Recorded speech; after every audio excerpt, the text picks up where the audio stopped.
For coming in. It sounds like you didn't have a lengthy council meeting last night. No, we didn't have a lot of items on the agenda. We did have some good things for the counselors, though.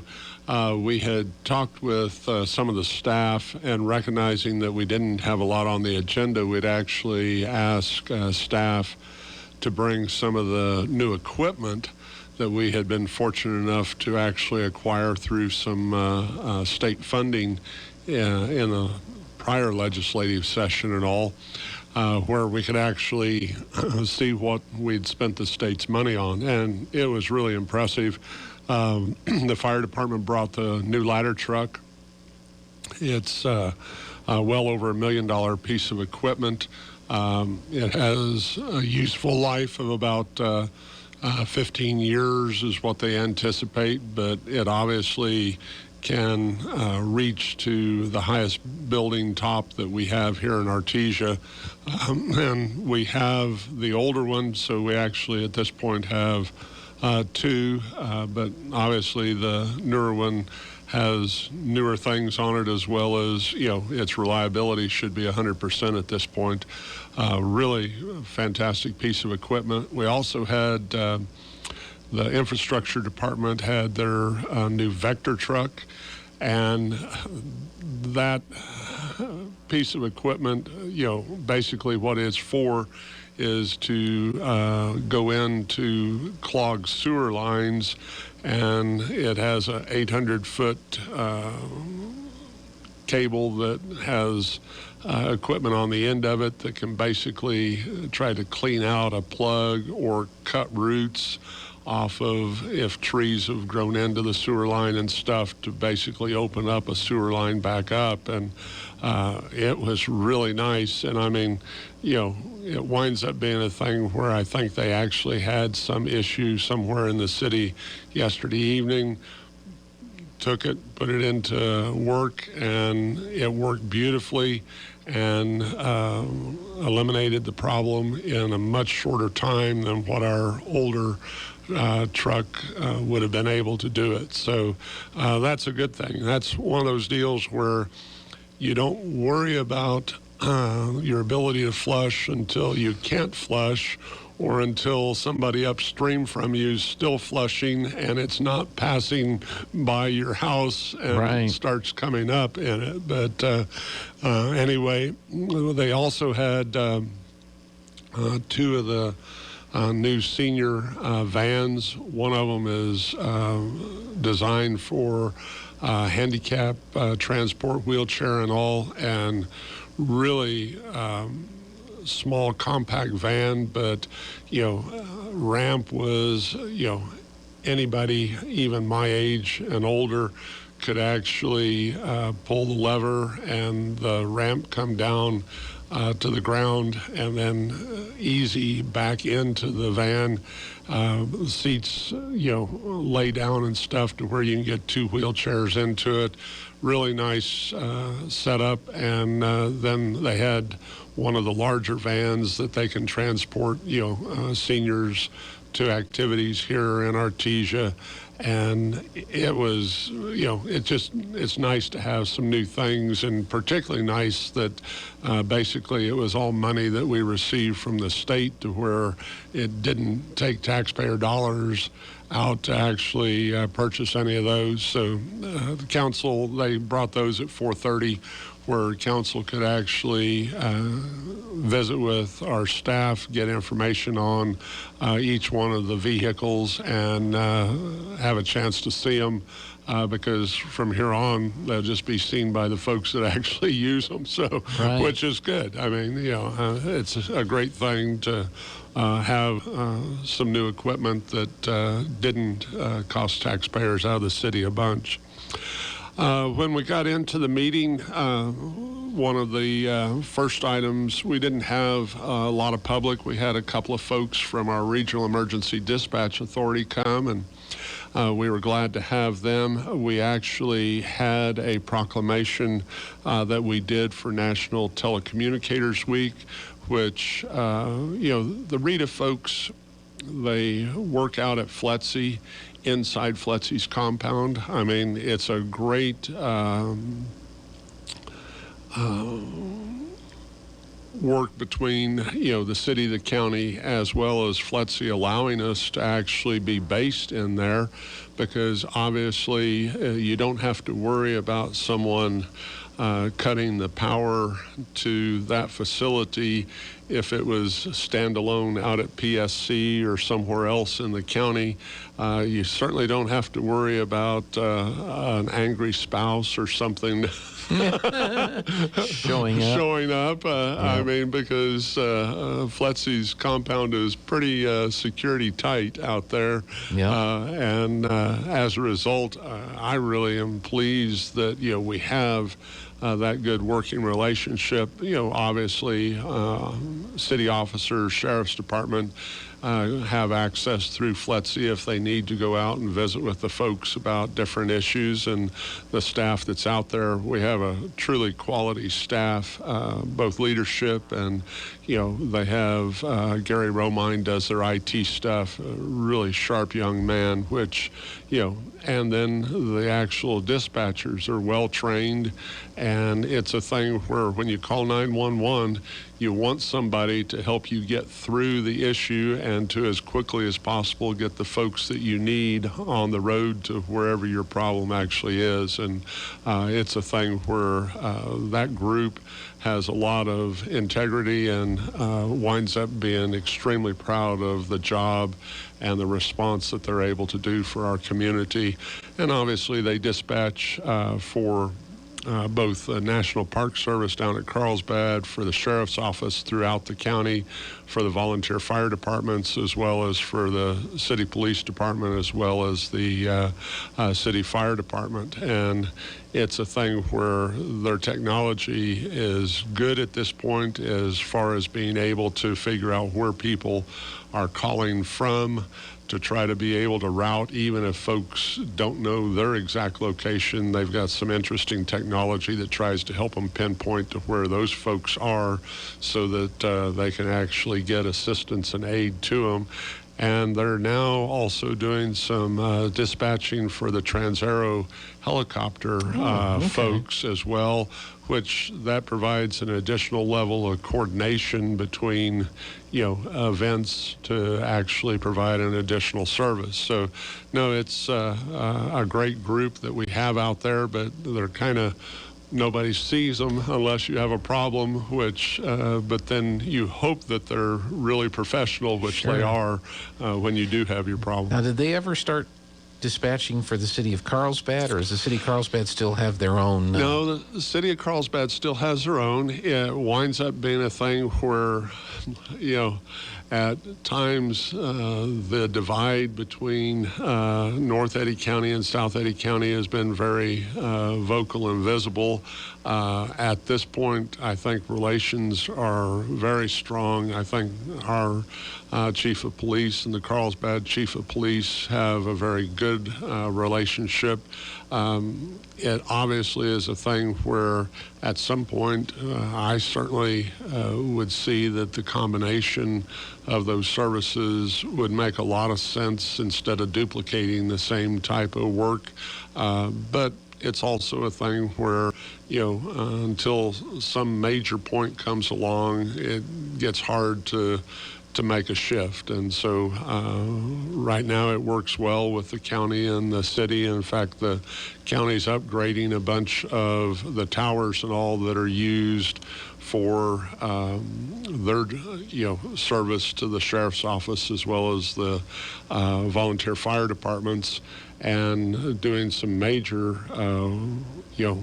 purchases of upgrades of software and stuff, which will work in conjunction with the dispatching that's done for the city fire and police. But it winds up being a thing where at this point there hasn't been any move to actually consolidate all three. or all three departments together. And yet it certainly makes sense in a long range. In fact, I think the state would almost eventually like for us all to be dispatched by a one state operated system, but there's a lot of resistance to that. I mean, I'd rather combine with Lee County Right. than I Then would have with somebody in Albuquerque dispatching in Eunice, Yeah, exactly, type of thing. And it just, but anyway, maybe that's part of the flaw of not trusting Santa Fe.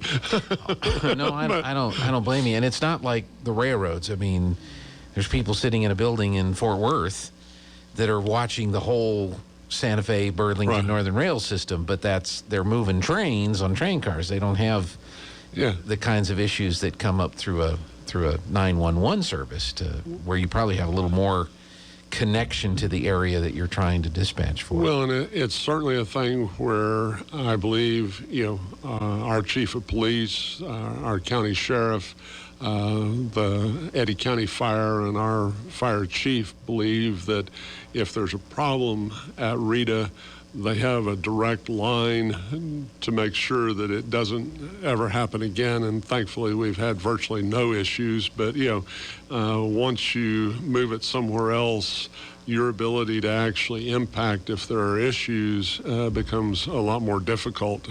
But Yep.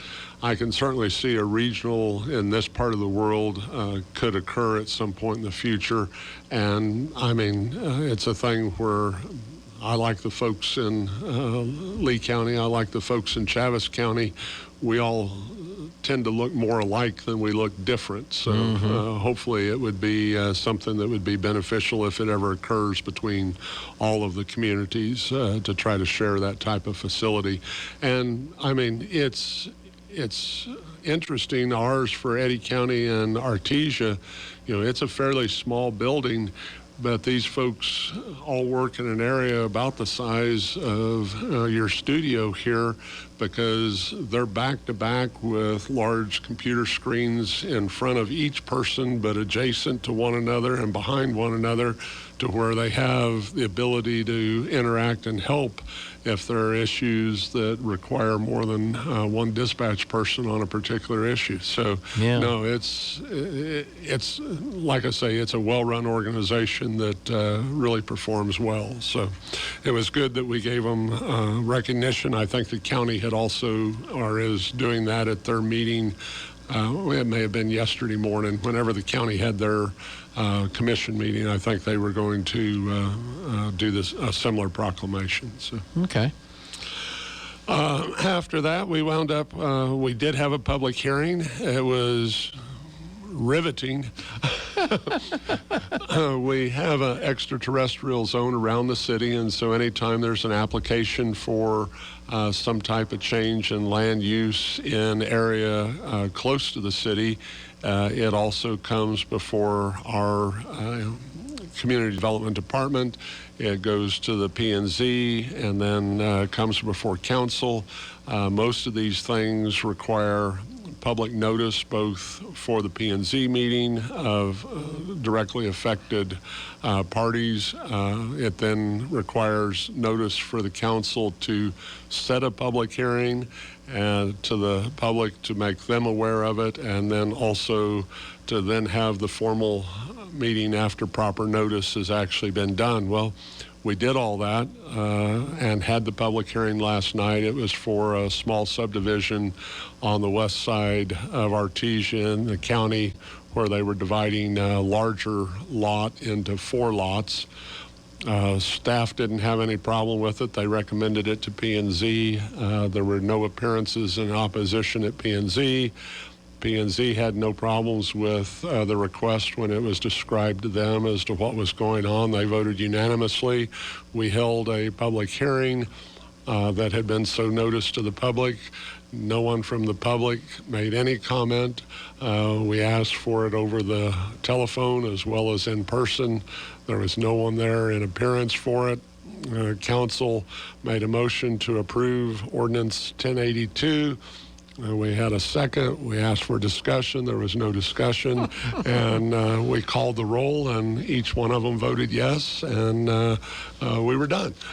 So that type of process, that was probably pretty typical without any major discussion one way or the other.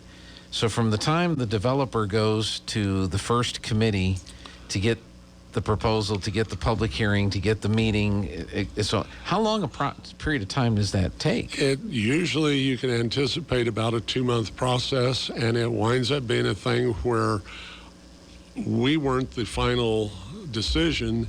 Actually, the county, because it is a county issue, will be the ultimate, but they also had to have the city's approval to have, if the county had approved it previously, it would have been subject to receiving approval from the city, which, it does make it a lengthy process, and we are certainly trying to look for ways in the scheduling of our meetings to try to make sure that we get, notice of a hearing published as soon as we can, so that, we don't wait from a P&Z meeting for another 10 days before we have a council meeting to then request notice. So I know community development's trying to look at the scheduling of their meetings to try to time up with council meetings, so that as soon as P&Z has acted, then it can come as a request to schedule the hearing, because we actually have to formally have council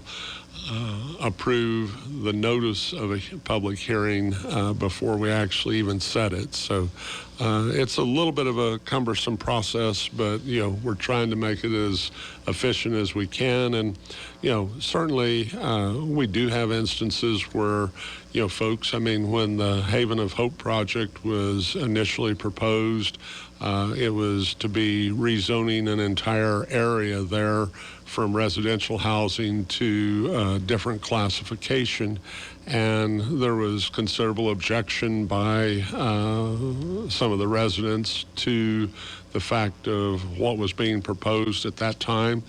Partially it was a little bit of not understanding exactly what was coming, but then also why they were doing the entire tract, whereas only a portion of the tract was actually planned at this point for the facility, and then the routes of access and all that were initially proposed. And it wound up, due to some errors, we had not advertised it correctly, and so P&Z actually had 2 meetings on it, which gave folks time, and it also gave the nonprofit an opportunity to try to listen to what the objections were to folks, see if there were things that could be done to actually address some of those concerns. They made some changes which were extremely good in actually alleviating the majority of the concerns that were voiced by the community or the neighbors adjoining. And as a result, it was certainly contested at the P&Z level, but P&Z actually did pass the recommendation with a due pass to the city. And the council, obviously, council can do whatever they choose, but recognizing the fact that we have some long-time members on P&Z who have extremely good historical knowledge, they've grown up, lived here most, if not all, of their lives, and served on this committee for a lot longer than most of the council has served on council, and also has the history of understanding what has been done in the past, why it was done that way at that point, what pitfalls to try to avoid to try to make good zoning decisions.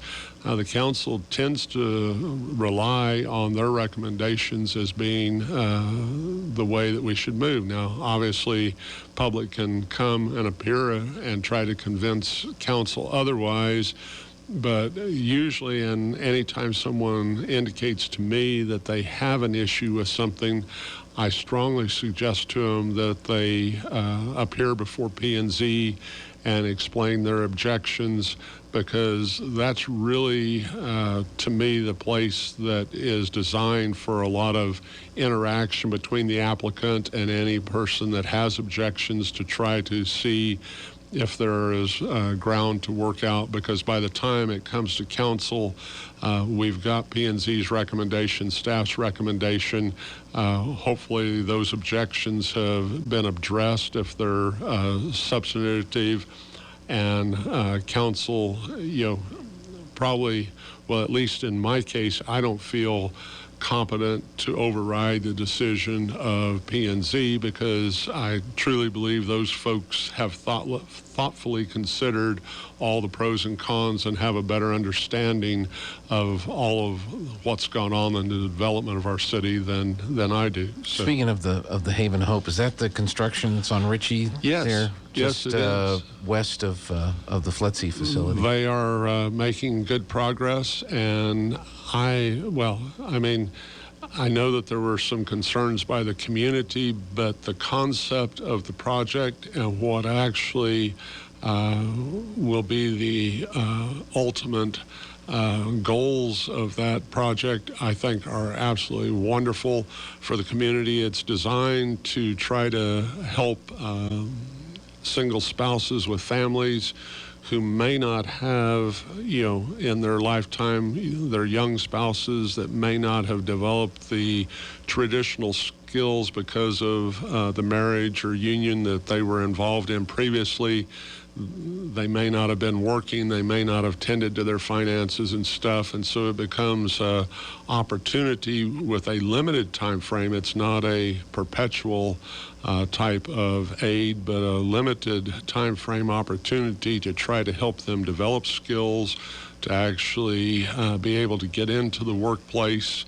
I think they'll be providing some child care that will actually take away some of the costs, because many times when a single head of household enters the workforce, what it costs them for child care takes a lot of their check. If not all of it. Going to that. And so, and then just managing your money, making sure that you save money for your rent or your mortgage payment, all of those type of things. A lot of times folks haven't gotten that either in their high school education or done any of it because a spouse or other family member actually took care of all that, and as a result, there's a void for them to try to actually get themselves on their feet and be self-sustaining. But no, I think it's a project that will,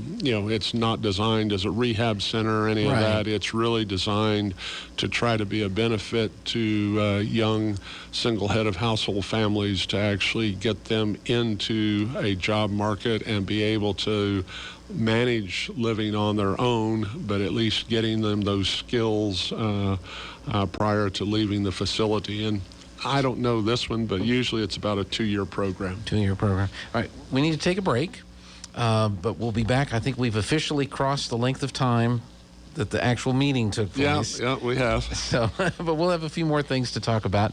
We're going to take a break. Jared has a news update for you. Plus, we have our Eddy County Sports Report, and that's